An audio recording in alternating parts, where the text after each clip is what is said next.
Bienvenue dans Assurance en coulisses, le podcast qui donne la parole aux acteurs du secteur de l'assurance. Moi, c'est Antoine Gandois, spécialisé dans le reporting Solvabilité 2 et comptable. Dans ce podcast, nous mettrons en lumière les professionnels du secteur de l'assurance en mettant en avant leur métier, parcours, synonymes de réussite ou d'échec. Nous aborderons également les faits d'actualité et les enjeux dans un secteur qui ne cesse d'évoluer au quotidien. Bonne écoute à tous.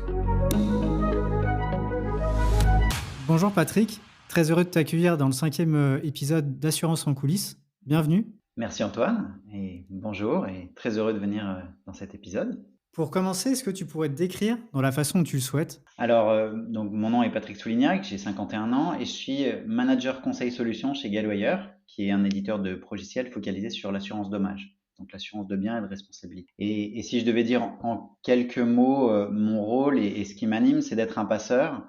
C'est-à-dire que je construis des ponts entre l'innovation technologique et l'assurance. Je suis un peu à la croisée d'équipes diverses, mais pour créer des initiatives en commun et pour embarquer des assureurs dans des initiatives de transformation. Et en une phrase, est-ce que tu pourrais un peu décrire ton métier aux auditeurs ? Mon métier, c'est de favoriser l'adoption de solutions logicielles par les assureurs. Donc ça se passe soit lors d'un cycle de vente, en démontrant la valeur potentielle, soit en après-vente, en éclairant les possibilités offertes par de nouvelles fonctionnalités. Bon là, j'ai quelque chose de très à part, une petite question mystère. Mais si ton métier devait être un sport, ça serait quoi ? Si mon métier était un sport, je pense que ce serait probablement le rugby, parce que c'est un sport très très collectif, où il y a différents rôles très très marqués, même si le Stade Toulousain essaye des choses un peu innovantes en la matière, et où effectivement dans mon métier il y a beaucoup de spécialités finalement. Donc on a besoin de rassembler beaucoup de monde sur les différentes initiatives et de les faire travailler ensemble. Et donc chacun d'une certaine façon, mais en ayant vraiment un sens du collectif et de l'équipe qui est absolument essentiel. Ça veut dire qu'en gros, chez Guidewire, t'aimes bien transformer l'essai, quoi. Ou être dans les passeurs, comme je le disais. Donc ça peut aussi être dans un rôle d'ouvreur ou de mid-mêlée. Mon rôle à moi, en fait, il est essentiellement dans ce qu'il est aujourd'hui. Il va être beaucoup de distribuer des ballons et puis de m'assurer que tout le monde réussisse à fonctionner sur une affaire et sur une interaction. Après, de savoir faire appel du coup aux différentes compétences essentielles sur chaque interaction. Et aujourd'hui, au sein de quel type d'acteur t'évolues ? Je comprends que Guidewire Software travaille avec beaucoup d'acteurs de l'assurance. Toi, ton domaine, c'est principalement de l'informatique, c'est ça ? Alors, Galwire Software bosse essentiellement avec les assureurs, quelques courtiers également, mais essentiellement avec les assureurs, les sociétés d'assurance. Et moi, mon rôle, il est d'interagir beaucoup avec les métiers chez les assureurs, chez les métiers et chez les directions des systèmes d'information, bien sûr, puisqu'on parle quand même de logiciels. Mais on est sur des initiatives de transformation donc qui vont au-delà du seul système d'information. Donc dans mon équipe, j'ai des gens très techniques, beaucoup plus techniques que moi. J'ai des gens très métiers, plus métiers que moi aussi d'ailleurs. C'est vraiment en fait savoir positionner comment la technologie se met au service des métiers qui est, je pense, l'élément fondamental. Donc on est vraiment dans une discussion avec les directions de l'indemnisation, avec les directions de la souscription, les directions techniques, etc. Donc vraiment, les directions de métiers sont très impliquées dans les discussions qu'on a avec les assureurs. Et aujourd'hui, tu es arrivé dans le secteur de l'assurance par un choix professionnel ou c'était personnel? Ou les 2 d'ailleurs? Alors j'y suis arrivé un peu par hasard et quand je discute autour de moi, c'est le cas de beaucoup de collègues, je sais pas si c'est quelque chose que tu as pu constater aussi. En fait, je travaillais déjà dans une société de services informatiques. Le projet avant de rentrer dans l'assurance, je bossais sur un projet vraiment très technique pour les télécoms où j'étais en fait pas très à l'aise parce que ça manquait vraiment de lien avec les utilisateurs métiers, avec cette relation métier. Et mon employeur m'a proposé de rejoindre le département assurance parce qu'il y avait une meilleure dimension fonctionnelle. Et voilà, et une fois dans l'eau, j'ai pas arrêté de nager. Et tu avais quoi comme formation initiale? Moi, j'ai une formation d'ingénieur généraliste de l'École centrale de Lyon. Je suis passé également par Imperial College of London. Et voilà, donc j'ai vraiment une formation, on va dire, plutôt technique, mais sans être un expert de l'informatique. Et ce qui m'a beaucoup servi, c'est d'y avoir appris à modéliser, à concevoir des solutions, à aller creuser le pourquoi des choses. Donc il s'agit de logiciels, qu'il s'agisse même des processus métiers et de la façon dont fonctionnent nos clients ou même de conduite du changement. C'est vrai que je rebondis un peu sur le choix personnel ou professionnel. C'est vrai que tout comme toi et dans mon entourage en tout cas, c'est une opportunité qui est arrivée, qui a été saisie. Moi, je sais que j'ai commencé mes études, sur la partie comptabilité, donc vraiment, c'était très général et j'ai appris pas mal de choses sur le tas, par des domaines d'activité qui étaient dans le secteur de l'assurance et d'ailleurs, plein d'autres personnes de mon entourage qui sont à peu près dans le même zone d'âge que moi, si je peux dire. Souvent, c'est plutôt des opportunités professionnelles qu'un choix vraiment personnel de dire: «Bah, tiens, je veux travailler dans l'assurance». Ça s'est pas vraiment déclenché comme ça, quoi. Mais c'est vrai qu'il y a souvent, je vois un vrai pont entre, des formations initiales vers ce type de domaine où forcément ça s'allie. Bon après, comme tu dis, l'IT et cetera, c'est très large et après il y a des spécificités dans chaque secteur. Mais je trouve que c'est un domaine d'activité et un secteur qui est très enrichissant et qui offre pas mal d'expertise, on y reviendra, mais qui est très positif en tout cas. Et toi maintenant, tu as combien d'années d'expérience dans le secteur? Tu es un expert pour moi, non? Ça fait 24 ans que je suis dans l'assurance. Un petit moment en effet, et j'espère bien continuer. Et tu t'es jamais dit, de partir dans la banque, par exemple? Souvent, j'ai des amis, voilà, tu as un peu de passerelle comme ça qui te dit: «Bah, pourquoi pas aussi évoluer en milieu bancaire?» Toi non, tu es vraiment resté focus. Tout à fait. Et alors, il y a plusieurs raisons à ça, mais je pense l'une des grandes raisons, c'est il y a vraiment, je trouve, dans l'assurance, et notamment l'assurance de biens de responsabilité, une dimension sociale, une dimension qui est intrinsèquement motivante. C'est quand même quelque chose qui est un métier de solidarité, en fait. C'est pas forcément une évidence pour tout le monde, mais enfin, voilà, le but, c'est d'aider des personnes face à des situations imprévues et à des ennuis de la vie, et, des personnes ou des entreprises d'ailleurs. Et donc ça, c'est quelque chose que je ressens pas à l'égard d'autres services financiers. Donc voilà, j'avoue que j'ai une certaine affinité pour ce monde de l'assurance. Ouais, il y a un peu, la recherche de sens, si je peux dire, d'avoir un peu un but final. Bon, même tu évolues dans un secteur qui est quand même, un peu un but indirect, c'est quand même de d'assurer, en tout cas, les risques, de certaines personnes, en fin de compte. Et est-ce que tu pourrais me décrire ta journée type ou la description d'une tâche prédominante dans ton métier? Alors moi, l'activité, on va dire fondamentale de mon métier, c'est de rencontrer des assureurs, de comprendre leurs besoins, d'analyser les défis auxquels ils cherchent à répondre et de proposer des solutions. Donc ça passe par des activités plus détaillées, assez variées, hein. Ça passe par des échanges soit sur site, soit en visioconférence, pour à la fois bien comprendre leur contexte, pour montrer aussi, hein, faire des démonstrations de ce que les logiciels Galware peuvent apporter dans différents cas d'usage. Voilà, de creuser certains points techniques ou fonctionnels qui peuvent amener de la valeur pour eux.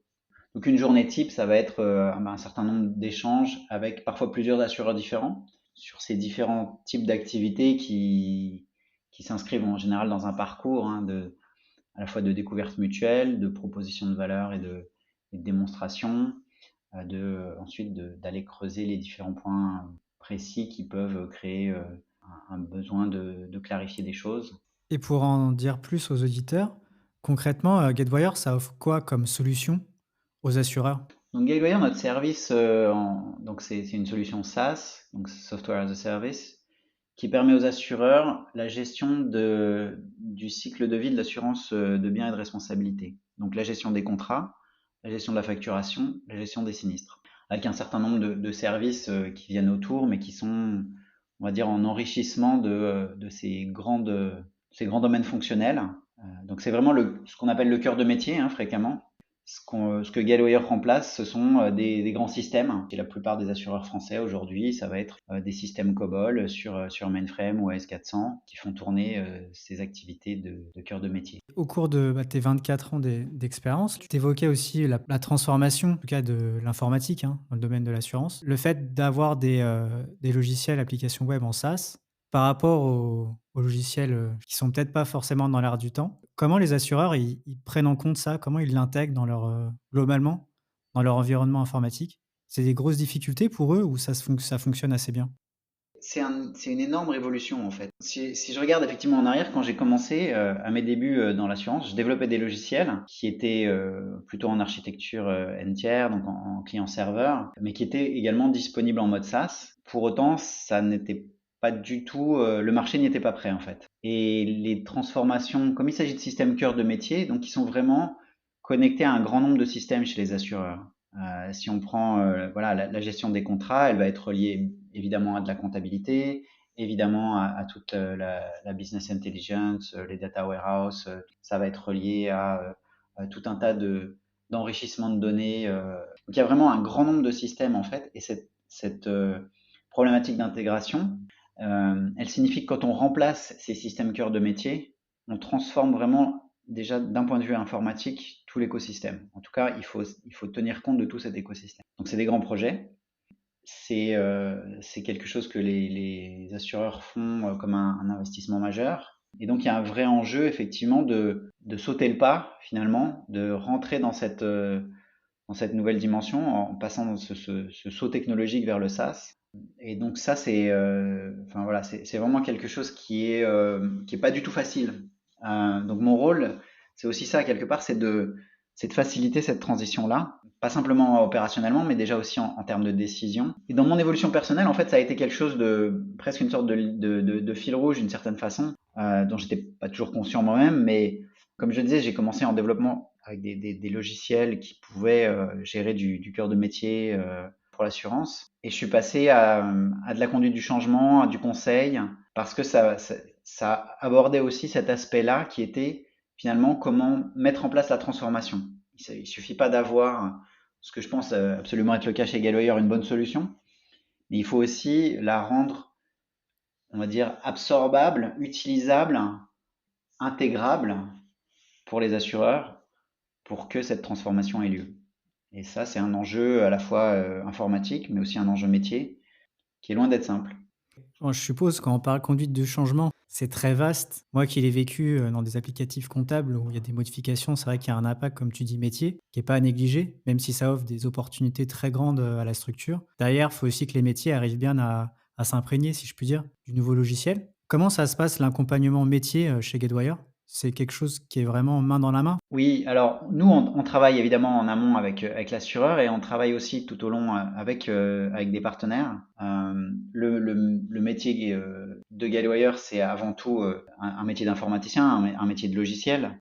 Donc on travaille évidemment avec nos clients pour bien comprendre les besoins et qu'est-ce qui est pertinent dans ce qu'on livre. Après, sur les projets, sur les implémentations, nous, notre rôle en tant qu'entreprise, il n'est pas d'être dans l'accompagnement de chacune de ces transformations. On s'appuie plutôt sur un écosystème de partenaires. Et donc, on retrouve voilà, un certain nombre de grandes sociétés bien connues sur le marché, hein, Capgemini, EY, PwC, Solers, Cano, Deloitte, etc. Donc, je vais en oublier plusieurs si j'essaye de tous les lister. Et c'est plutôt ces sociétés-là qui vont être en capacité d'apporter une grande part de cet accompagnement terrain, je dirais. D'accord. Donc en fait, c'est comme si tu avais un partenariat, c'est un peu comme j'avais vécu.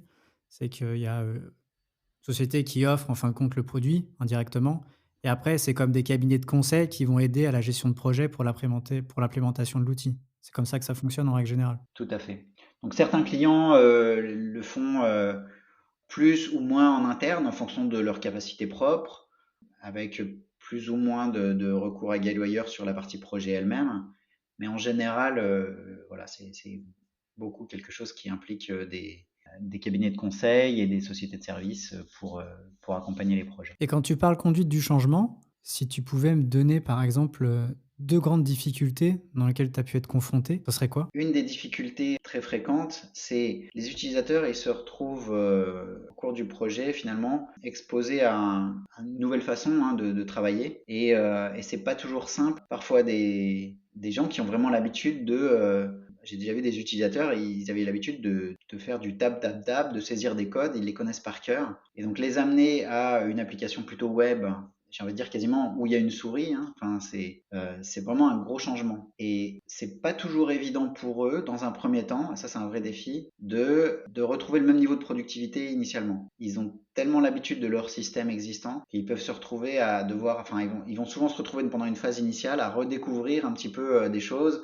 à devoir chercher, à devoir tâtonner. Et donc là, ils vont avoir l'impression d'être moins efficaces, d'être moins à l'aise, et pas du tout avoir l'impression qu'ils gagnent en efficacité en fait. Donc ça, c'est un vrai défi, et il est tellement courant que un certain nombre de nos clients, par exemple, l'anticipent en ayant recours à davantage de monde ponctuellement pendant des phases de déploiement pour pouvoir voilà, absorber, faciliter ce type de démarche-là. Et ensuite, on va gagner de la productivité. C'est quand même un des objectifs, même si c'est pas forcément le seul. Mais il y a une vraie phase voilà, d'appropriation. Et notamment pour des gens qui ont l'habitude de systèmes qui peuvent paraître très anciens. Et le premier réflexe, enfin, quand on voit ces écrans noirs et verts, je sais pas si tu as déjà eu l'occasion de voir ça, hein, mais les systèmes type 3270, le premier réflexe pour moi, c'est de me dire, ouh là là, c'est drôlement compliqué et c'est pas du tout facile d'utilisation. Mais avec des années de pratique, pour beaucoup de gens, c'est devenu quelque chose de complètement maîtrisé. Et donc, il y a une réacquisition de maîtrise dans le nouveau logiciel qui doit se faire. Il y a aussi de plus en plus aujourd'hui, Guidewire a commencé on fournissait notre logiciel et chaque assureur l'installait sur ses propres infrastructures et gérait l'ensemble. Donc aujourd'hui, on a de plus en plus aussi des enjeux de conduite du changement avec avec les DSI, avec les directions du système d'information, parce qu'on vient aussi changer ces processus de CI/CD, de gestion du cycle de vie des logiciels finalement, puisqu'ils vont davantage s'appuyer sur notre infrastructure, sur notre logiciel SaaS, en tout cas sur cette partie-là. Et donc finalement, si je regarde, quand j'ai commencé chez Guidewire, on avait beaucoup d'enjeux de conduite du changement autour des directions métiers. Et c'est toujours vrai. On a aussi maintenant, je dirais, encore davantage d'enjeux de conduite du changement avec les directions des systèmes d'information qui vont voilà, adapter un certain nombre de processus, qui vont devoir maintenir un certain monitoring sur ce qui se passe parce que c'est des fonctions critiques et qu'il faut évidemment que les assureurs soient en capacité de s'assurer que tout se passe bien. Mais c'est aussi des choses qui changent ces métiers-là. Donc c'est vrai que ton métier, en tout cas, il est très important, je pense, en plein gestion de projet, en fin de compte, parce que tu fais la passerelle pas mal entre bah, l'outil qui est proposé et en même temps l'implémentation de l'autre côté au sein de l'entité assurantielle, que ça soit au niveau des métiers, mais de l'IT, comme tu dis. Et une grande partie de mon rôle, il est même avant le projet en fait. C'est-à-dire que il est dans le fait de construire la décision d'une certaine manière. Convaincre un assureur de sauter le pas, de lancer une transformation à la fois métier et logiciel finalement, et donc d'avoir des interactions avec à la fois des utilisateurs, des dirigeants, des managers, pour aussi pouvoir anticiper tout ce qui va se passer, tout ce que représente à la fois le potentiel d'adopter une solution, une technologie beaucoup plus moderne, et en même temps tous ces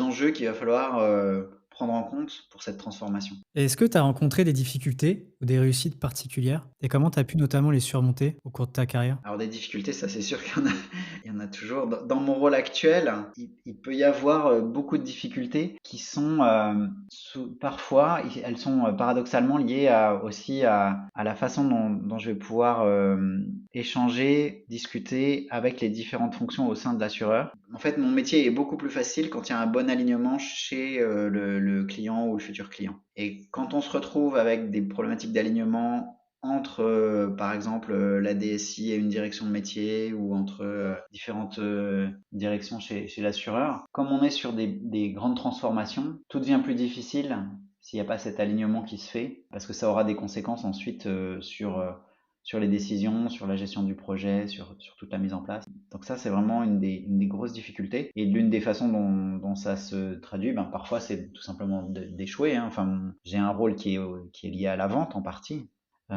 Et donc, parfois, eh ben, les assureurs ne vont pas se sentir prêts à sauter ce pas et à lancer une transformation. Soit ils vont choisir une transformation plus modeste pour continuer à faire tourner leur système existant et à les améliorer la marge, ou ils vont reporter la transformation, ou même d'essayer de la faire autrement en interne.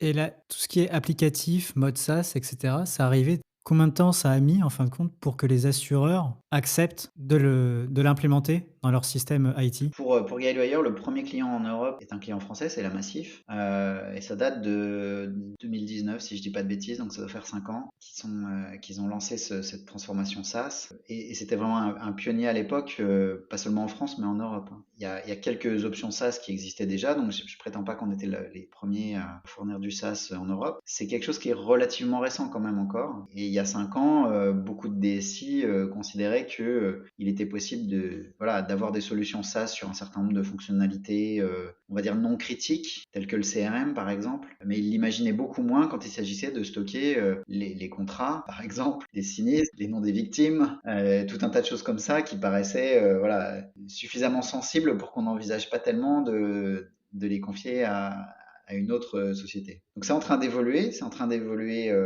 je pense assez rapidement. Mais on est vraiment dans cet enjeu-là, effectivement, aujourd'hui, de passer dans ce mode SaaS, qui a plein d'avantages, qui est vraiment une révolution technologique absolument fondamentale, parce qu'en termes d'adaptation à toutes les innovations qu'il y a aujourd'hui, je pense que elles sont très difficiles à imaginer et à mettre en place à un coût raisonnable dans un monde où chaque assureur doit faire le boulot lui-même. Mais en même temps, voilà, il y a quand même un vrai changement à la fois technologique et surtout culturel qui est en train de se faire. C'est d'ailleurs intéressant de voir que la réglementation elle-même est en train de bouger sur ces sujets-là. Je ne sais pas si ça te parle sûrement, hein, des sujets tels que DORA, donc qui est une réglementation européenne qui va entrer en application en janvier. Moi, j'ai la conviction que c'est en fait une grande chance pour le SaaS, parce que ça va donner un cadre réglementaire strict, mais par conséquent protecteur. Et je pense qu'en fait, ça met quelque part aussi l'accent sur des problématiques de sécurité et de résilience qui, de plus en plus, vont être en fait plus forte pour moi dans un univers SaaS que dans un univers, on va dire, on-premise,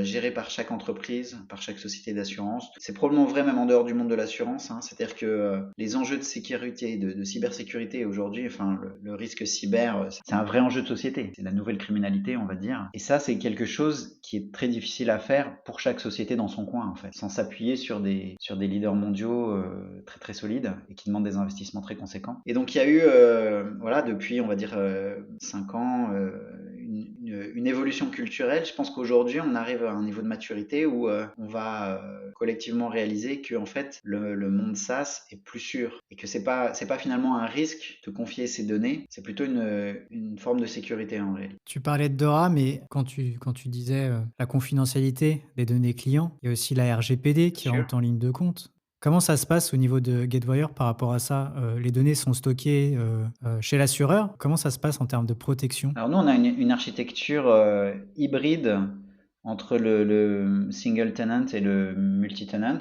sans vouloir être trop technique, mais chaque assureur va avoir sa propre base de données ou ses propres bases de données en réalité, et avec un certain nombre de services qui peuvent être partagés, mais qui vont pas faire transiter ces données. Ces données-là, elles vont être stockées dans l'Union européenne. Euh, Nous, chez Gatewire, on s'appuie sur les infrastructures AWS, et l'accès à ces données n'est pas, nous, chez Gatewire, on n'a pas accès aux données de nos clients et donc aux données des clients de nos clients, qui sont les données personnelles. Évidemment, on les stocke, elles sont cryptées, et voilà, on assure cette sécurité-là on n'a pas besoin, nous, en fait, de voir le nom des assurés, de savoir le nom des victimes, etc. On va avoir besoin d'intervenir en support sur les processus informatiques. Mais on fait tout ça depuis l'Union européenne, dans un mode voilà, qui donne quand même aux clients, finalement, la maîtrise de ces données. Et est-ce que tu as eu un mentor au cours de ta carrière? Si tu veux lui faire une petite dédicace. J'ai pas vraiment, je sais pas si je pourrais vraiment dire que j'ai eu un mentor, mais je vais quand même profiter de l'occasion d'une petite dédicace effectivement à Bruno Desgranges, qui a été le manager qui m'a ouvert les portes de l'assurance et qui a d'une certaine façon été un mentor au sens où il a un solide bon sens et il m'a toujours incité à rien considérer comme acquis et à vraiment aller au fond des choses, à aller vraiment comprendre qu'est-ce qu'il y avait derrière un problème à résoudre. Et ça, c'est quelque chose que j'ai encore en tête aujourd'hui. Donc, je pense que c'est quelque chose pour lequel je peux lui dire merci. Est-ce que tu as eu tu été inspiré par des livres, des podcasts qui t'ont un peu aidé pour évoluer professionnellement, mais aussi personnellement? Oui, alors au début de ma carrière, paradoxalement, j'ai été beaucoup inspiré par un livre de René Coletti qui s'appelle Bâtisseur de systèmes d'information. Et je dis paradoxalement parce que, en fait, c'est l'histoire du développement des systèmes propriétaires, donc exactement des systèmes que aujourd'hui Guidewire remplace. Mais c'était vraiment essentiel pour moi en termes de prise de recul de voir voilà, quels chantiers ont été les constructions de tous ces systèmes-là. Voilà, René Coletti, il les compare à des constructions de cathédrales. Et voilà, c'est quelque chose qui m'a beaucoup aidé. Et puis, bah, je lis régulièrement, évidemment, un certain nombre de livres. Une de mes dernières lectures qui, je pense, peut être utile et qu'en tout cas je recommande, c'est The Advantage de Patrick Lencioni, qui traite finalement de l'organisation et de la façon de travailler dans les entreprises, de la manière de créer de la clarté et de l'alignement. Et je l'évoquais comme étant un enjeu dans mes interactions avec mes clients, mais c'est aussi quelque chose, je pense, qui est vraiment fondamental dans la façon dont toutes les entreprises travaillent finalement, hein. C'est la confiance et les relations humaines, hein, c'est le cœur de tout ce qu'on fait dans une entreprise. Et ça, c'est quelque chose qui est extrêmement précieux et qui se travaille. Donc, je trouve que c'est un très très bon livre pour aborder ces questions-là. Et avec le recul, quel conseil aurais-tu aimé te donner en début de carrière? il y a à peu près 24 ans. Je dirais d'être curieux et de pas avoir peur de remettre en question la direction que prend un projet quand ça ne se passe pas comme prévu. Voilà, parfois j'ai, on va dire, levé des alertes sans me rendre compte à quel point ça nécessitait d'aller un cran plus haut, entre guillemets, et de se reposer des questions fondamentales. C'est quelque chose qui peut être parfois un peu effrayant quand on est un jeune professionnel, mais qui est absolument essentiel. Je pense que tu as dû en vivre, mais l'échec, entre guillemets, de projet ou l'arrêt d'un projet, tu l'as vécu comment ces éléments-là? Alors c'est jamais très facile à vivre, ça m'est pas arrivé très souvent, fort heureusement, c'est même assez rare, mais c'est oui, c'est très pénible. Ça m'arrive aussi encore aujourd'hui sur des cycles de vente qui vont pas aboutir au résultat escompté. Il y a toujours un petit moment d'encaisser le coup, très humainement, il faut bien le dire. Et puis après, bah, d'essayer de se remettre, je dirais, de réfléchir sur ce qu'on pourrait faire mieux la prochaine fois.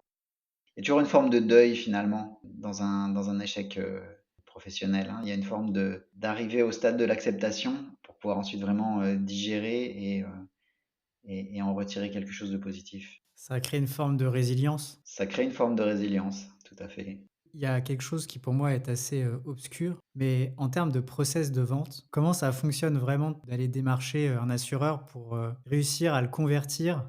Qu'est-ce qui peut générer vraiment un process de vente, en fin de Bon, compte? d'abord, j'ai pas la prétention qu'on arrive à convaincre quelqu'un qui n'a pas envie d'écouter, je dirais, le potentiel. Je crois qu'il y a quand même, en général, tous les clients Guidewire, si on en est arrivé à signer avec eux et à lancer une grande transformation, c'est parce qu'il y avait, je dirais, une ambition ou un enjeu métier chez eux et que, ils se retrouvaient face à une limitation de ce système. Parce que les grands systèmes dont on parle, effectivement, les systèmes cœur de métier, on peut au moins leur reconnaître, enfin, on peut leur reconnaître beaucoup de qualités d'abord. Et l'une d'elles, c'est qu'effectivement, ils tournent, ils sont très solides, ils font tourner la boutique. Et donc, les transformations, elles se font quand finalement il faut sortir de cette zone de confort, entre guillemets, du grand système tel qu'il est. Parce que leur principale difficulté, par contre, et leur principale faiblesse, c'est probablement le manque de flexibilité. Et donc, quand il y a une transformation métier qui est envisagée, ben là, ça devient beaucoup plus compliqué d'adapter le système. Et beaucoup d'assureurs partagent à quel point ça peut être difficile même de lancer un nouveau produit, par exemple, dans le système qui est leur, et comment c'est très long, et ça prend beaucoup d'efforts. Et donc, s'il n'y a pas ce genre d'initiative et de besoin au départ, effectivement, les chances que je convainque qui que ce soit sont assez faibles. Mon rôle, c'est vraiment un rôle d'apporter des solutions, et je dis souvent, finalement, s'il n'y a pas de problème, il n'y a pas de solution. Donc, il faut qu'il y ait Mmh. d'abord quelque chose que l'assureur a envie de résoudre, qui se retrouve face à une difficulté. Sinon, voilà, tant que tout va bien, quelque part, effectivement, c'est très difficile humainement, hein, on a souvent tendance à se dire, bon, ben, tant que ça tourne, on va continuer comme ça. On pourrait faire mieux, on pourrait améliorer des choses, mais est-ce que c'est la priorité? Pas forcément. Quand on se retrouve face à une difficulté qui peut être une difficulté au sens négatif ou positif, hein. Et l'exemple le plus simple, on va dire par exemple, c'est Ornicar, qui est un des clients qu'on a en France. Ils ont lancé une activité d'assurance. Donc quand on lance une nouvelle activité, ils avaient pas ce poids du passé, et quelque part c'est plus facile. Mais en même temps, par contre, ils avaient forcément besoin d'un système de gestion. Et chez beaucoup d'assureurs, effectivement, il y a tout cet existant qui va demander une vraie transformation. Donc ça, c'est voilà, chez Massif, il y avait des vrais enjeux de repositionnement en termes de canaux de distribution, de produits, etc., qui étaient sûrement réalisables avec le système existant, mais le système existant, Massif le partage assez librement. Il était extrêmement bien fichu pour le mode de fonctionnement qu'ils avaient jusqu'ici, et il était beaucoup moins flexible pour définir leur mode de fonctionnement pour l'avenir. Donc c'est dans ce genre de moment où il y a une transformation qui peut se déclencher et qui peut amener une discussion autour de Guidewire. S'il n'y a pas ce type d'événement, malheureusement, j'ai envie de dire, le confort du système existant reste souvent ce qui est privilégié, et c'est compréhensible en fait. Et à ton avis, quels sont les enjeux de ton métier ou du secteur qui ne cessent d'évoluer? Il y a beaucoup d'enjeux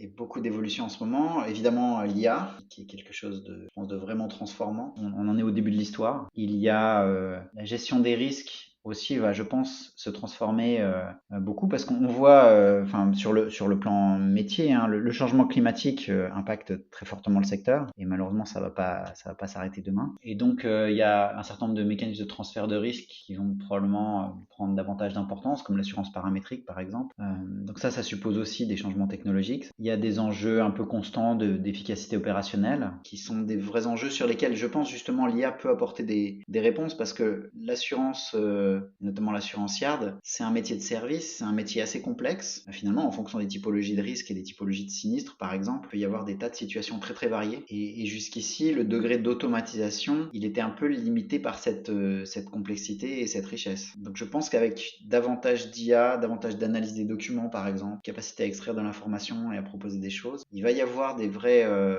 changements, mais ça reste un champ qui est encore en mouvement. Il y a encore plus de questions que de réponses, je pense à eux. C'est vrai que, comme tu disais, enjeux environnementaux, surtout sur l'IA, où c'est vrai que l'augmentation des catastrophes naturelles crée quand même pas mal d'impact au niveau des assureurs. Et encore même ça, je crois que tu avais l'EIOPA qui avait lancé une consultation aussi au vu de créer un score de risque sur l'exposition des biens aux catastrophes naturelles en Europe. C'est vrai que je pense que ça va être, bah là, on voit bien à Mayotte, etc. Enfin, ça devient de plus en plus inquiétant et je pense que ça a un gros impact aussi au niveau de la performance des assureurs, parce que forcément, si on a je dirais beaucoup de personnes qui sont dans des lieux à haut risque, forcément après, tu as un impact sur ton résultat, quand bien même. Et c'est vrai qu'il y a une grosse révolution là-dessus. Je pense que ça va être un gros impact, ça, notamment au niveau des projections des risques, etc. Ça, c'est des éléments, j'avais pu voir dans l'Orsa ou autres sur les catastrophes naturelles qui sont quand même assez mis en avant, je pense, maintenant. C'est un vrai enjeu social. C'est une citation qui est maintenant assez ancienne, mais à l'époque où Henri Decastre était le président d'AXA, du groupe AXA, il disait un monde à plus de degrés est assurable, un monde à plus 4 degrés ne l'est pas. Et je pense que c'est une phrase pour quelqu'un qui n'est pas dans le monde de l'assurance, on se rend pas compte ce que ça veut dire un monde pas assurable. Enfin, un risque pas assurable, en fait, c'est terrible. Aujourd'hui, ce qui est pas assurable dans le monde, c'est le risque de guerre, le risque de terrorisme, le risque nucléaire. Ça, c'est des risques extrêmement spéciaux qui sont exclus par presque tous les assureurs sur à peu près toutes les circonstances ou qui demandent des polices extrêmement détaillées. Dire finalement on rentre peut-être demain dans un monde qui n'est pas assurable, hein, c'est une façon en fait de dire on rentre dans un monde qui est quasiment en état de guerre. Pas de guerre, pas forcément de guerre entre personnes, mais oui, les catastrophes naturelles deviennent un vrai souci qui n'est plus simplement de l'ordre de l'exceptionnel. On voit les fréquences qui augmentent considérablement, ce qui pouvait être des inondations centennales, donc quelque chose qui est censé se produire tous les 100 ans et qui commence à se produire quasiment tous les 10 ans. C'est quelque chose qui est quand même un vrai changement, pas simplement dans le monde de l'assurance, mais dans la vie des gens aussi, tout simplement. Et les questions d'assurabilité, on le voit dans le débat aujourd'hui, elles commencent à apparaître. C'est le signe de ces difficultés-là et de ces enjeux-là. Mais tu crois qu'après, ça peut remettre en cause la crédibilité des assureurs? De se dire, bah, imaginons, j'achète une maison proche de mer, dans le sud, etc. Il s'avère qu'en fait, je suis classé sur un périmètre à risque. Du coup, j'arrive pas à assurer mon bien, mon habitation, si je peux dire. Au niveau des adhérents, après, on se dit, bah, en fait, ils sont plus forcément crédibles à nous assurer. Est-ce qu'il y a une perte de clientèle qui peut aussi arriver? Tout ça, ça me pose des questions, apparemment, quand je vois des sujets par rapport à ça. Mais toi, c'est quoi ta vision? Bah, c'est des sujets qui peuvent arriver. En France, pas encore, mais encore que. Voilà, certaines collectivités locales se sont retrouvées à avoir effectivement des difficultés à s'assurer. Et en fait, enfin, je vais prendre un point de vue qui est peut-être celui des assureurs, mais il faut se rappeler que l'assurance, c'est de couvrir un aléa, c'est de couvrir un risque. Les questions, par exemple, du bord de mer et du trait de côte, si on sait de façon certaine que d'ici un certain nombre d'années, une zone va devenir la mer, finalement, on peut se poser la question, est-ce que c'est de l'assurance ou est-ce que c'est juste payer la transition vers un endroit où il va être possible d'habiter?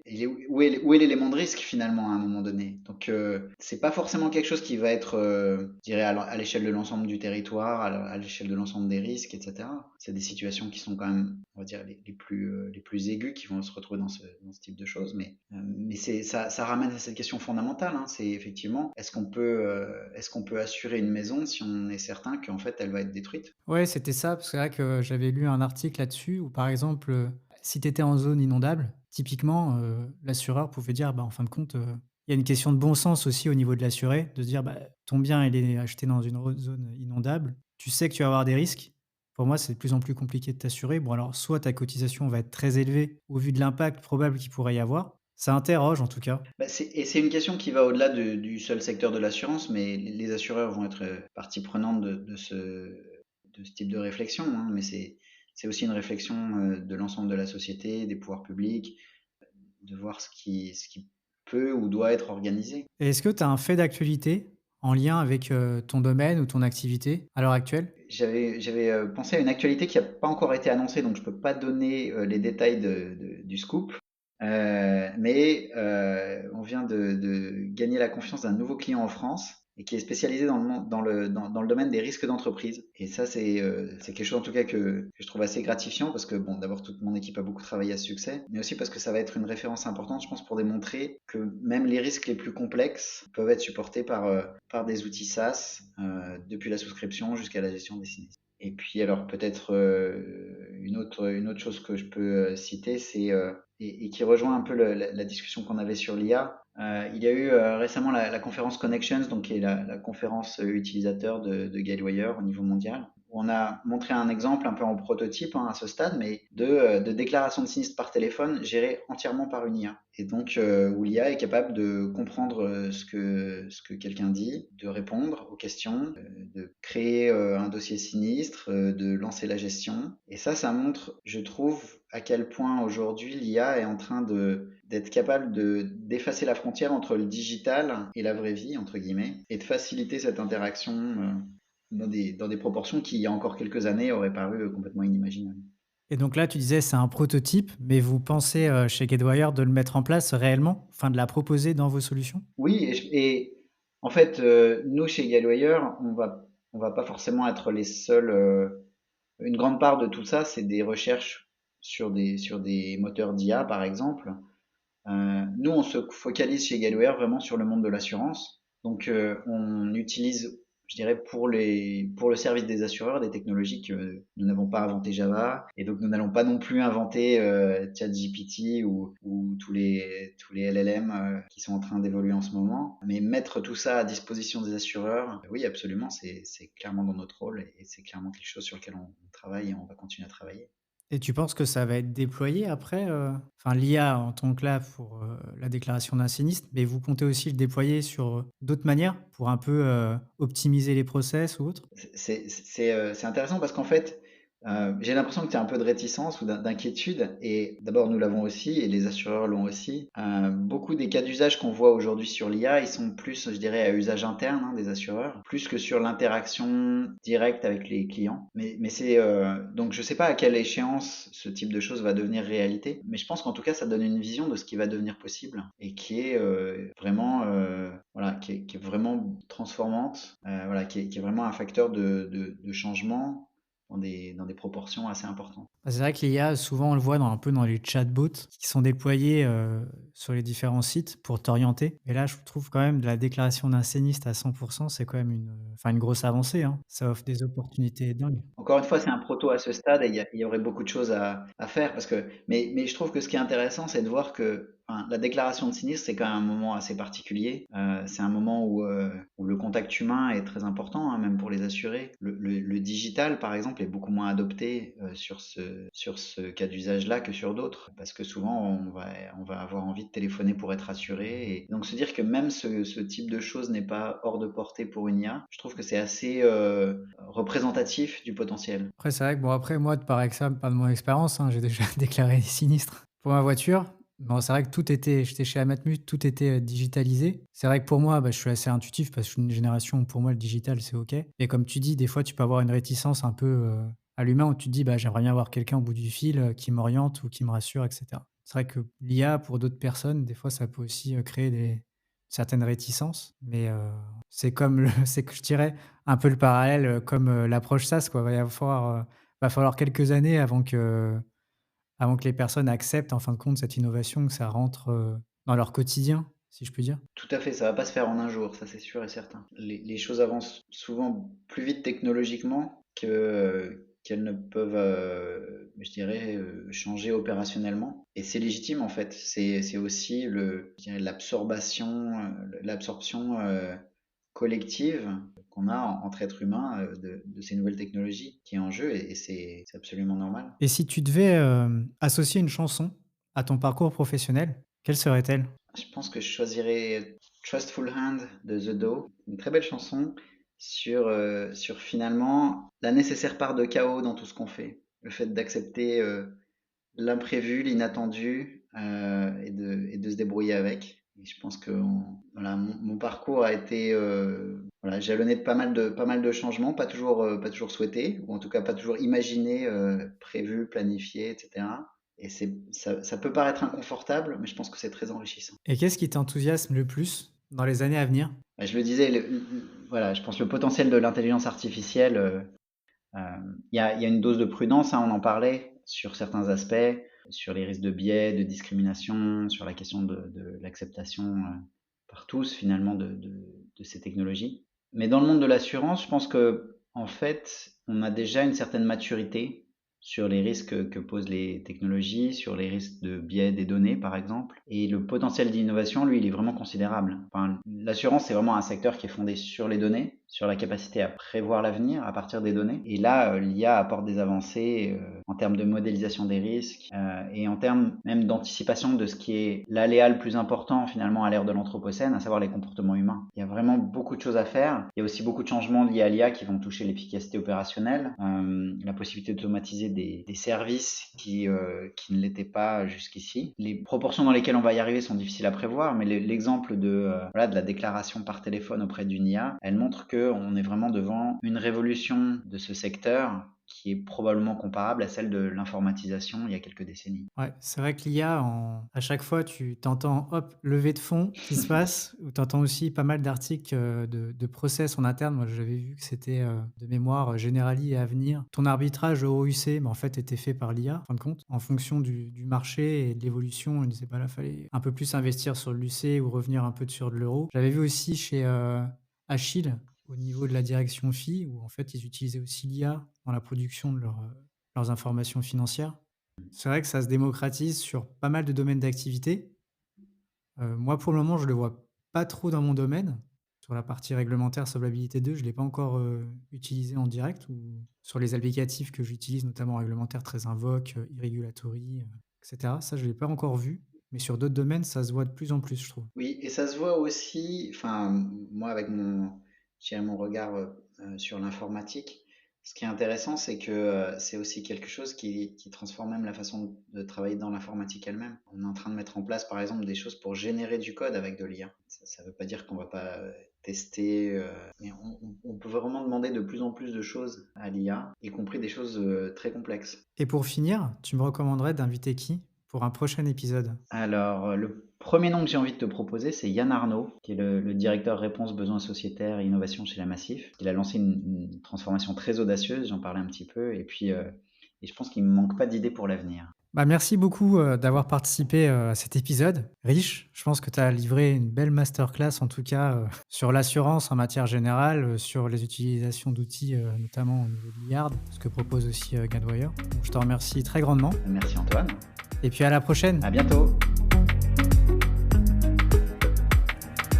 Un grand merci d'avoir écouté l'épisode. J'espère qu'il t'aura plu.